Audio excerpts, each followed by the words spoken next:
The Martin family disappeared more than 60 years ago after going on a drive near Hood River. Our Jeff Gianola has been poring over this case for decades, and when a diver reached out with a tip that he may have found that missing car submerged in the Columbia, he got in touch. Jeff walks us through the moments that diver made this shocking discovery. I'm sitting with Archer Mayo. He is the diver who found what is now believed to be the Martin car at Cascade Locks under the cold water of the locks, along with a lot of debris. And you took video of your dives, but the water is rather murky. But incredibly, Archer, you made a map of what this looks like underwater in the Martin car. Can you describe what we're seeing here? Right, so this is the width of the canal is this way. So it's 90 feet across. And the current would be moving downriver going this way. This piece represents how high the current, the surface is now.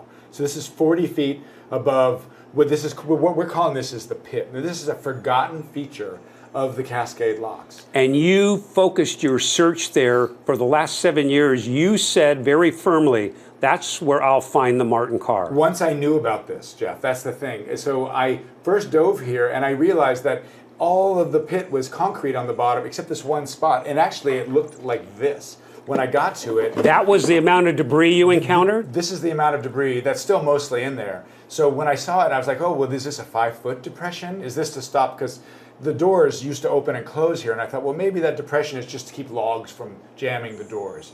And then I took a fiberglass rod, 15 feet long, and I started hammering it down the back of this pit here. And it just kept going, and I couldn't hammer anymore. And I'm like, it's at least 15 feet deep.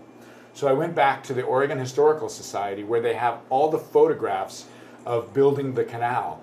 And I found, amazingly, a perfect side picture of this pit feature. And this pit feature is partially, it's to absorb this stone 13-foot by 20-foot tall wall, absorb the force of the doors when it was closed. The whole force of the river was held back by these doors. And the ground around it isn't strong enough, so they had to kind of create this. This is a new feature for a canal that I've ever known. Well, the most important thing here is you have a model of what could be the Martin car. Tell us about what this model represents here. So this is its position and relative angle. This is how I found it. So I started digging. I figured out the fisherman, Ellery Colby, he saw the girls floating about 30 feet from the bank when they floated out in 1959. This was about 5 months after the Martins went missing. He spotted 2 bodies floating. Yeah, he was actually standing right here. He was standing literally right here and saw the bodies 30 feet off the shore. And so, you know, this is a huge pit. The car could have been anywhere in it, but I used that metric that he gave, 30 feet, and I thought, well, if they came out of the car while the car was rolling in the spring runoff, then my best shot is to just go straight at that 30-foot line. And this is a representation of how that car is sitting right now. Right now, that's right. So it's at a 45. Yeah, I wouldn't say it's basically about, you know, it's upside down and it's at an angle. And then this is actually what the car looks like. It's a 1954 Ford that I painted to match the Martin's car. So on it so far, what I've seen is, remember this, when I dig, I did not empty out the whole pit. It's mostly still full. I just wanted to represent where the car is. So I've dug a big basin out here, got down, saw the axle, put a buoy on the axle for the diver, seen the gas tank, seen the bumper, and actually, interestingly, the tailgate is open. So that means the tailgate is showing right here. And that showed me the color of the car. And it also said Ford-O-Matic. I got the license plate little part off of it.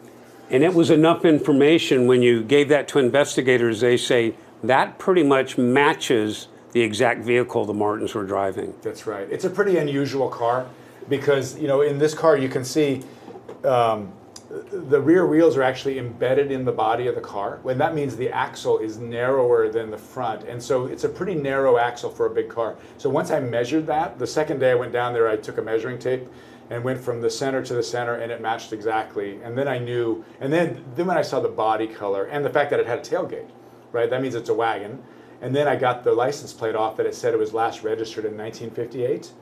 I mean, basically, that's like 3 cherries on the slot machine for me. So the problem right now, the first day's search finally ended because they said it seems like the car was, the mud was a little too much for them to pull the car out without them fearing that it might fall apart. So there's a lot of mud and debris surrounding the car. Right, absolutely. First, there's the car sitting in that for 70 years. And so the pressure of that, plus, remember, there's been other floods. There's 64, there's 65. There was one in the mid-70s, and the big one was 1996. In 1996, there was a lot of landslide activity. So this part of the canal got a lot of softball size and got stones, river stones. My hat's off to you, Archer, because without your discovery, this would have remained a mystery. And now we're on the verge, possibly, of solving a big key piece of evidence in the disappearance of the Martin family. I really congratulate you for 7 years of your